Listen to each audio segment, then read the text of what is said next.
जीवन को अच्छा जीना है, शांति से जीना है। जब पुरानी बातें याद आए तो मेरा एक ही सूत्र याद रखना, जो भी आ रहा है जाने दो, निकल जाने दो। जो भी जा रहा है जाने दीजिए, उसे पकड़ के मत बैठिए। आदमी भूतकाल पकड़ के बैठा रहता है, तूने मुझे गाली दी। अब एक बात बताओ, उसने तुझे गाली दी तो एक बात बताइए, फिर तूने ली काहे को मेरे भाई? है वो गाली देने को स्वतंत्र है, तो हम भी गाली लेने नहीं लेने के लिए उतने ही स्वतंत्र हैं। लेकिन किसी ने गाली दी, तुम फट से ले लेते हो, ऐसे लेते हो, ऐसे लेते हो, जैसे सचिन का कैच लेने के लिए दौड़ लगा दी हो तुमने। विचार, सामने वाला गाली दे रहा है, आप क्यों ले रहे हैं गालियां?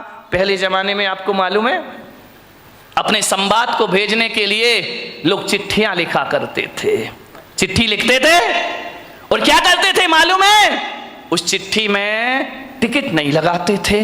बैरंग चिट्ठी, बैरंग लेटर क्यों डालते थे? कि जल्दी पहुंच जाएगा। ध्यान रखिए, बाहर देश का स्टैंडर्ड, जल्दी पहुंचाने के लिए बेईमानियां शुरू हो गई। आप बताइए, जिस लेटर में चिट्ठी ना हो उस लेटर को बैरंग लेटर बोला जाता है, बैरंग चिट्ठी बोली जाती है। और वह चिट्ठी यदि सामने वाले के पास जाए और जब वो चिट्ठी लेगा तो क्या करना पड़ेगा उसको? बोलो, पैसे देना पड़ेंगे ना? कितने देना पड़ेंगे? डबल देना पड़ेंगे, क्योंकि टिकट नहीं लगी है, वहां का भी चार्ज लगेगा, यहां का भी चार्ज लगेगा। एक बात बताइए बारामती वालों, यदि बैरंग चिट्ठी तुम्हारे घर में आई है आपको डबल पैसा देना पड़ेगा। और यदि आप चिट्ठी नहीं छुड़ाते हैं तो चिट्ठी लौट के कहां जाएगी? बोलो, चिट्ठी नहीं लिखी कभी? पैदा होते ही मोबाइल ले लिया क्या हाथ में?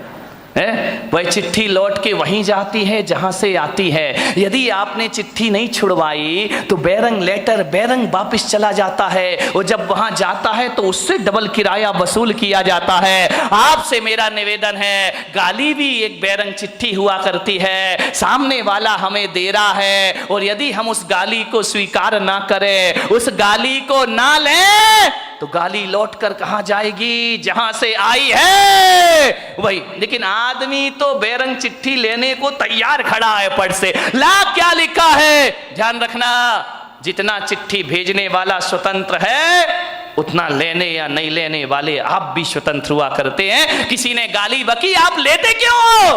उसको वापस छोड़ दीजिए, जहां से गाली आई है वहीं पर लौट कर चली जाए। भूतकाल के लिए कभी क्रोध मत करो, वो समय गुजर गया, वो परिस्थिति गुजर गई, वो वातावरण चला गया। क्रोध अभी तक सीने से लगा के बैठे हो, ध्यान रखिए, रात गई सो बात गई, भूल जाइए उसको। वरना कुछ लोग बचपन की दुश्मनी को आज तक अपने सीने से लगाकर, अरे किसी ने कुछ कह दिया, दो बातें कह दी, अरे तो क्या बिगड़ गया अपना? यदि लड़ाई झगड़े में तुम जीत गए, जब भी ध्यान रखना, देवरानी से लड़ाई हो, सास से लड़ाई हो, भाई भाई की लड़ाई हो, बाप बेटे में लड़ाई हो, आदमी ये प्रयास करता है कि मैं जीत जाऊं, सामने वाला हार जाए तो बड़ी शांति मिला करती है। एक बात बताइए, आप एक बात मुझे बता दीजिए कि आप यदि छोटे मोटे झगड़ों में जीत गए तो क्या रामनाथ कोविंद आपको भारत रत्न का अवार्ड देंगे? नहीं नहीं देंगे तो बताओ, फिर खूब लड़ो, हाथ में डंडा ले लो, पत्थर, कौन सा सम्मान मिल जाएगा? यदि दो लोगों के विवाद में एक आदमी जीत गया तो उस समय ये सोचना, इससे मुझे कौन सी उपलब्धि मिल गई, कौन सा प्रधानमंत्री मेरा सम्मान कर देगा, कौन सा राष्ट्रपति मुझे अवार्ड देगा, कौन मुझे भारत रत्न बना देगा। आप बताइए, आप जीत भी गए भाई से झगड़ के, देवरानी से यदि जिठानी जीत भी गई तो कौन सा उसे वर्ल्ड कप इनाम में मिल रहा है? विचार करिए, आप इतना दिमाग लगा लीजिए, लड़ने की क्या जरूरत, झगड़ने की क्या जरूरत है? और इस लड़ाई में जीत भी गए तो कौन सा हमारा नाम हो जाएगा, कौन सी मालाएं हम पर डलेंगी? अरे इतना ही जीतने का शौक है ना, तो जाओ सीमा पर पाकिस्तान को जीत कर आओ, भारत तुम्हें सम्मान की निगाहों से देखेगा, हिंदुस्तान में तुम्हारा सम्मान बढ़ेगा। और मैं आपसे निवेदन कर रहा हूं, पाकिस्तान को जीतो या ना जीतो, महावीर की तरह खुद को जीत लो, दुनिया तुम्हें भगवान मानना प्रारंभ कर देगी, दुनिया तुम्हें पूजा करना प्रारंभ। जीतना है तो अपने आप से जीतो, लड़ना है, झगड़ा करना है तो अपनी गलत प्रवृत्तियों से झगड़ा करो। ये दुनिया तुम्हें महापुरुषों की श्रेणी में ले जा करके बेटा। आदमी छोटी मोटी लड़ाइयों को बहुत बड़ी जीत समझता है। दो भाई लड़ गए, जीत गए तो अरे हम तो बहुत बड़े विश्व विजेता बन गए। इन जीतों में, छोटी जीतों से खुश मत हो। यदि क्रोध को जीतना है तो ध्यान रखिए मान्यवर, बात छोटी है, बात बहुत बड़ी है। समझो तो बड़ी है, ना समझो तो बात की कोई कीमत नहीं है। ध्यान रखिए, दिक्कत इसी बात की है कि हम लोग छोटी जीत को बहुत बड़ी जीत समझा करते हैं।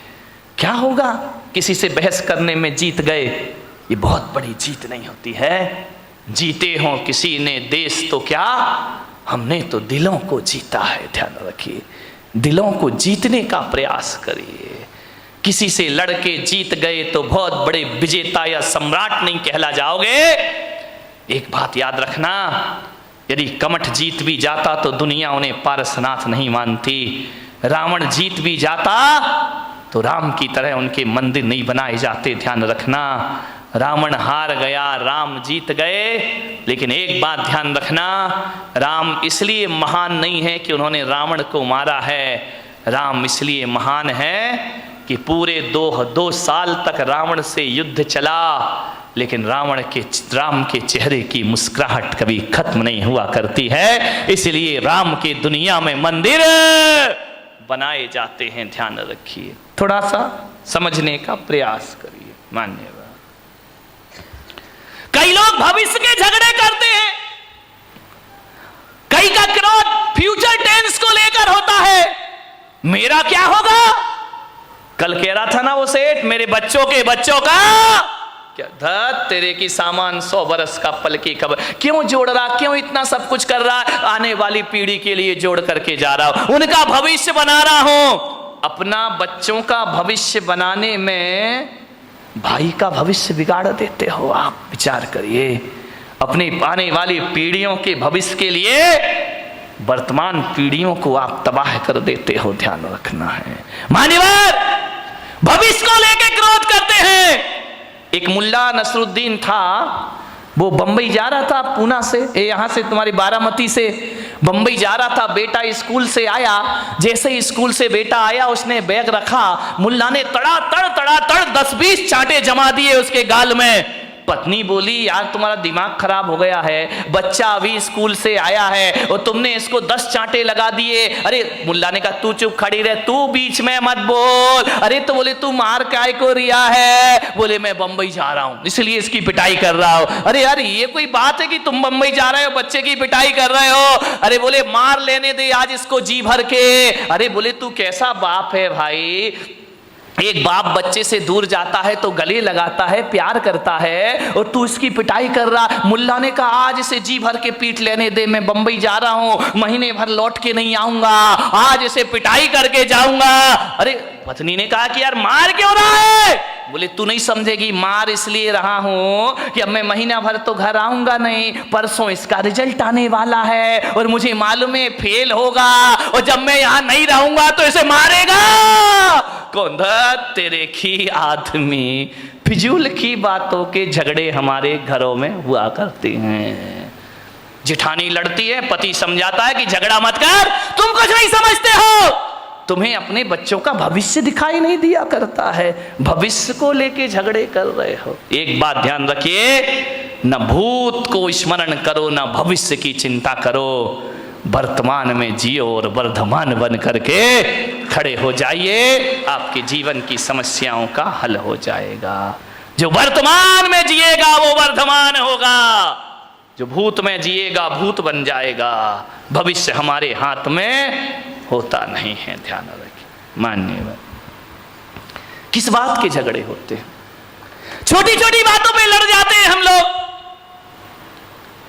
दिक्कत इस बात की है, जहां 4 लोग मिलते हैं बात की शुरुआत तो बहुत अच्छे से होती है, इतने अच्छे से, लेकिन एंड बहुत बुरा हुआ करता है। लास्ट में हमारी सभाओं का, हमारी मीटिंगों का अंत लड़ाई झगड़े से हुआ करता है। इकट्ठे तो होते हैं, आओ बैठो कुछ विचार विमर्श करेंगे, ऐसा विचार विमर्श होता है कि बाद में हाथापाई पर नौबत आ जाया करती है। मान्यवर, आज संसद में क्या हो रहा है, विधानसभा में क्या हो रहा है, माइक फिक रहे हैं, कुर्सियां फिक रही हैं, जूते फिक रहे हैं, ये देश का आदर्श हो गया है। क्या प्रेरणा लेगी जनता इन लोगों से?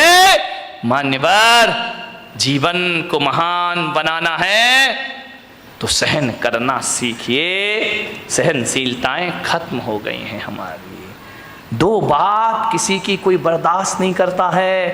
पति कहता है मैं पत्नी की नहीं सुनूंगा, पत्नी कहती मैं तुम्हारी नहीं सुनूंगी, सास कहती मैं बहू की क्यों सुनूं, बहू कहती है मैं बुढ़िया की क्यों सुनूं। अब तुम अपने घरों में तो किसी की सुनना नहीं चाहते हो और मेरे कमरे में आके मुझे सब सुना के चले जाते हो। तो भैया जब सास नहीं सुन रही, बहू नहीं सुन रही, भाई नहीं सुन रहा, देवर नहीं सुन रहा, तो पुलक सागर काहे को सुनेगा तुम्हारे? जो आता है वो मुझे सुना के हमारे घर में ये हो रहा वो हो रहा, इसका स्वभाव खराब उसका स्वभाव खराब। जब तुम नहीं सुन रहे तो मैं काहे को सुनूं? लेकिन मैं अपने को किस्मत वाला समझता हूं कि जो बच्चे माँ बाप की नहीं सुनते, जो सास ससुर की नहीं सुनते, जो भाई भाई की नहीं सुनता, देवरानी जिठानी की नहीं सुनता, मेरी किस्मत है कि घंटे भर तुम शांत होकर मुझे सुनते हो। इससे ज्यादा मेरी किस्मत दूसरी। कितने शांत होकर सुन रहे, मैं कुछ भी बोल रहा हूं, तुम तो बड़े शांति से सुन रहे। एक बात बताऊं बारामती वालों, इतने शांति से यदि घर की बातें सुन लो, घर वालों की सुन लो, तो तुम्हारे घर में झगड़ा होने का कोई चांस पैदा है। लेकिन हम घर में तो सुनना ही नहीं चाहते हैं। सास शेर तो बहू, कौन बोला सवा शेर, खूब लड़ी मर्दानी वो तो झांसी वाली। नहीं, थोड़ा सा सहन करो, सुनो, सुनने की कला डालिए, सुनाइए मत, ज्यादा मत सुनाओ किसी को, ज्यादा मत बोलो, कम बोलो, मौन रहो, ज्यादा मत बोलिए। ज्यादा बोलने के लिए पुलक सागर बैठा है ना तुम्हारी बारामती में, जितना भी ज्यादा बोलना मुझसे बुलवा लो, लेकिन तुम लोग ज्यादा, मेरी लोग सुन लेंगे, तुम्हारी कोई सुनने वाला नहीं है, ध्यान रखना। मान्यवर, विचार करिए, क्रोध आता है। मैं बच्चों से निवेदन करूंगा, घर में मम्मी पापा यदि लड़ते हैं तो मैं बच्चों को एक सूत्र दे रहा हूं, जो बच्चे नहीं आए हैं उन्हें मेरी ये सीडी सुना देना, प्रवचन सुना देना, यूट्यूब में दिखा देना, आपका क्रोध 2 मिनट में भाग जाएगा। जब मम्मी पापा बहुत क्रोध कर रहे हो ना, तो आजकल एक वो आया है, एक पेन है जिसमें रिकॉर्डिंग हो जाती है ना, वीडियो बन जाती है, आवाज वॉइस रिकॉर्डिंग हो जाती है। जब मम्मी पापा लड़े बेटा, तो पेन में रिकॉर्डिंग कर लिया करो, फिर देखना ये क्रोध में क्या क्या बकते हैं। और जब ये शांत हो जाए, और शांत होने के बाद भी नहीं, जब घर में कोई मेहमान आए तो उन्हें नमोकार मंत्र की धुन मत सुनाना, नमोकार मंत्र की झनकार नहीं, मम्मी पापा की टनकार सुनाना। उस समय पता लगेगा कि हम क्रोध में क्या क्या बोल गए। क्रोध में ध्यान रखना, क्रोध में आदमी बेहोश हो जाता है, उसे होश नहीं रहता कि मुझे क्या बोलना है। और एक बार एक आदमी तो क्रोध में इतना बोला, गुस्से में इतना बोला, अपने बच्चे को बोला, अब एक गधे की औलाद। बच्चे ने कहा सही कह रहे हो बापू, ध्यान रखिए, बीच आदमी होश थोड़ी रहता, मैं गुस्से में बोल के आ रहा हूं, अब एक गधे की औलाद। अब विचार करिए, उसने कहा, गुस्से में एक पति ने पत्नी से कहा कि क्यों नहीं, जब तेरी शादी हुई थी तू पागल थी क्या, जो मेरे से शादी, पागल थी क्या जो शादी के समय तूने नहीं देखा मुझे, अब तुझे गुस्सा आ रहा है, पागल थी क्या? पत्नी ने कहा पागल नहीं होती तो तुझसे शादी काहे को करती, ये पागल ही तो था।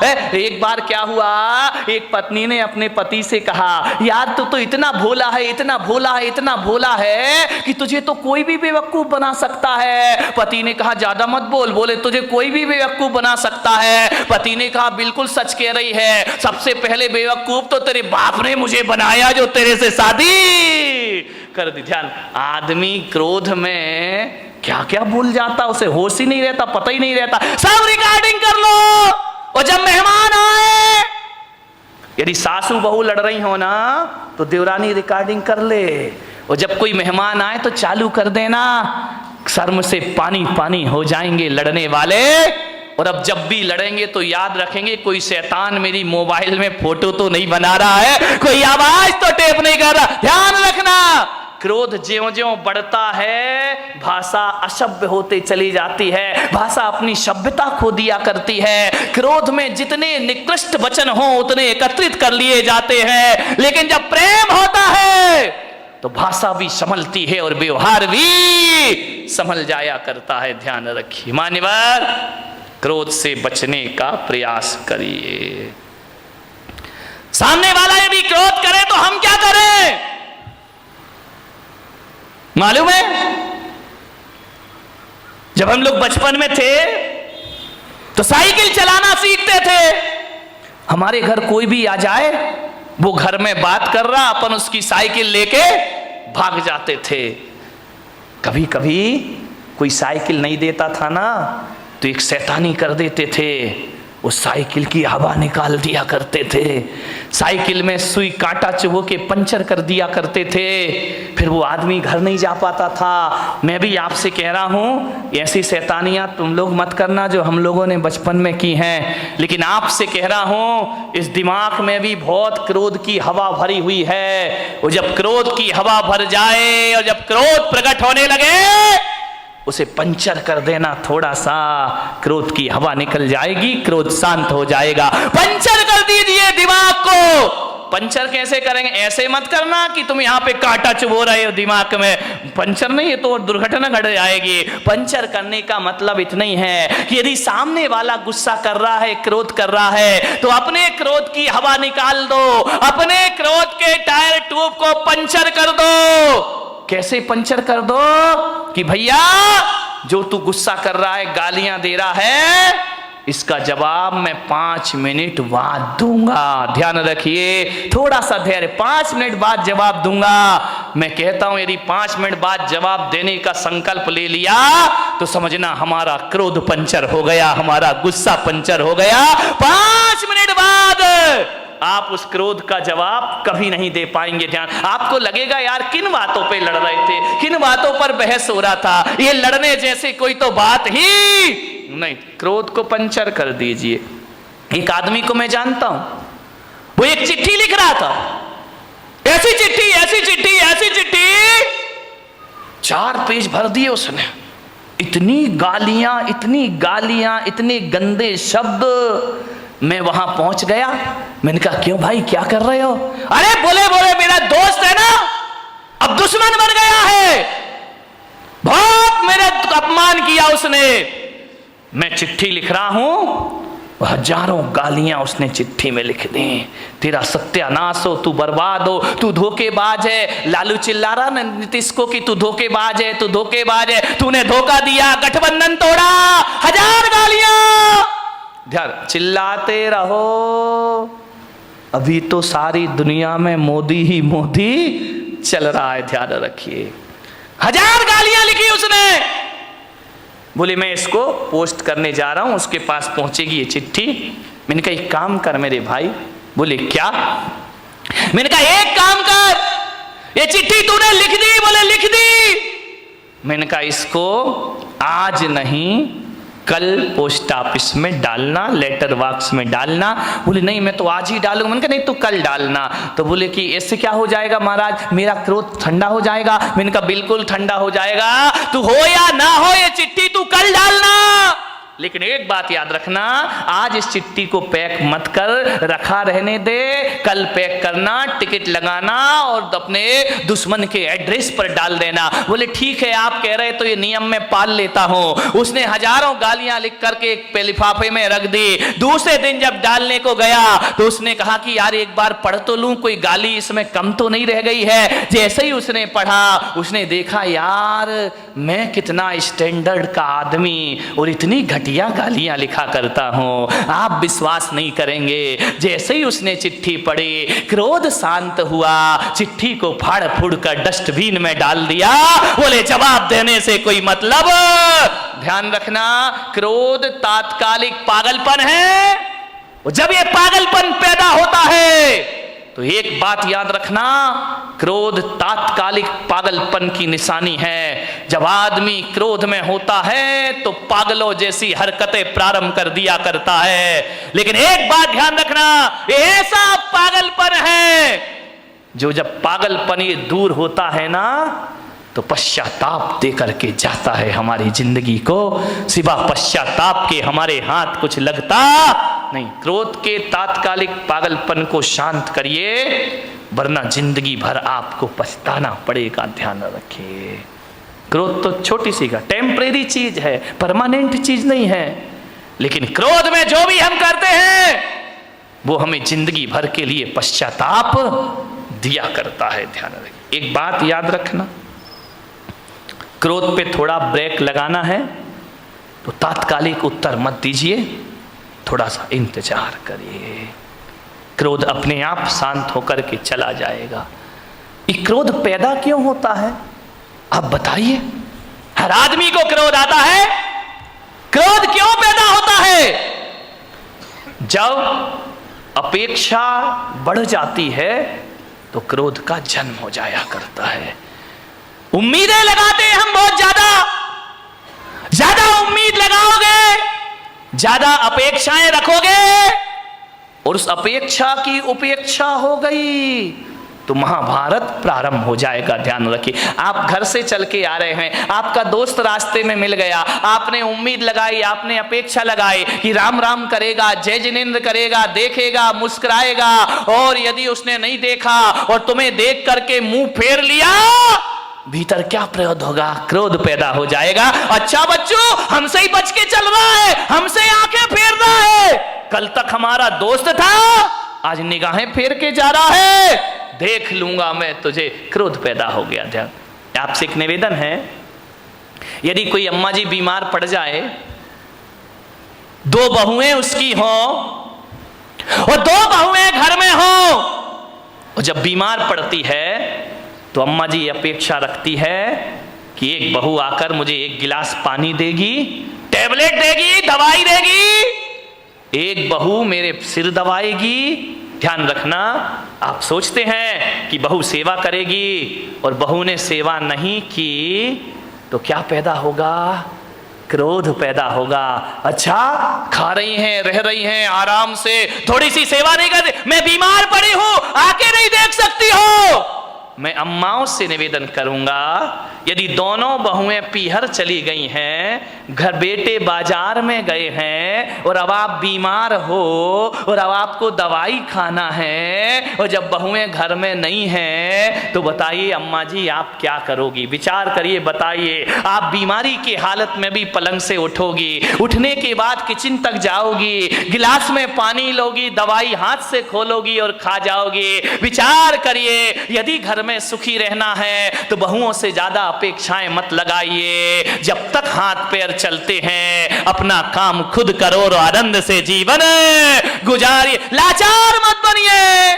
ध्यान रखिए, बहू यदि पानी और दवाई नहीं ला रही है तो ये मत सोचना मेरी बहू खराब है, सोचने की तो बात है, बस इतना सोच लेना मेरी बहू पीहर गई है और मैं यहां पर अकेली हूं। अपना काम खुद करो। ध्यान रखिए, भगवान के मंदिर में जाओ तो ये मत कहना कि मेरे बच्चे और बहू बुढ़ापे में मेरी सेवा करें। मैं पुलक सागर तुम्हें एक सूत्र दे रहा हूं, भगवान के मंदिर में जाओ तो ये प्रार्थना करना कि हे भगवान, बहू बेटे तो छोड़ो, ऐसा बुढ़ापा देना कि किसी से एक गिलास पानी की उम्मीद भी मैं ना रखूं, किसी से सहायता की उम्मीद ना रखूं। इतनी ताकत देना भगवान कि अपना काम में मरते दम तक अपने हाथों से, फिर लड़ाई कहां से होगी, फिर झगड़े कहां से होंगे? हर काम अपने हाथों से कर लीजिए, ज्यादा अपेक्षाएं मत लगाइए, ज्यादा मत सोचिए। ज्यादा सोचेंगे नकारात्मक विचार पैदा होंगे। ध्यान रखिए, यदि अपना काम खुद कर लो। एक बात ध्यान रखना, लोग कहते हैं कि आराम करने से आदमी स्वस्थ होता है, और मैं पुलक सागर कहता हूं कि काम करने से आदमी स्वस्थ हुआ करता है। कौन है धनपति? एक बात बताइए, एक सेठ, बीसियों नौकर चाकर, दर्जनों गाड़ियां जिसकी यहां खड़ी हैं, एक गिलास पानी भी अपने हाथ से भर के नहीं पीता।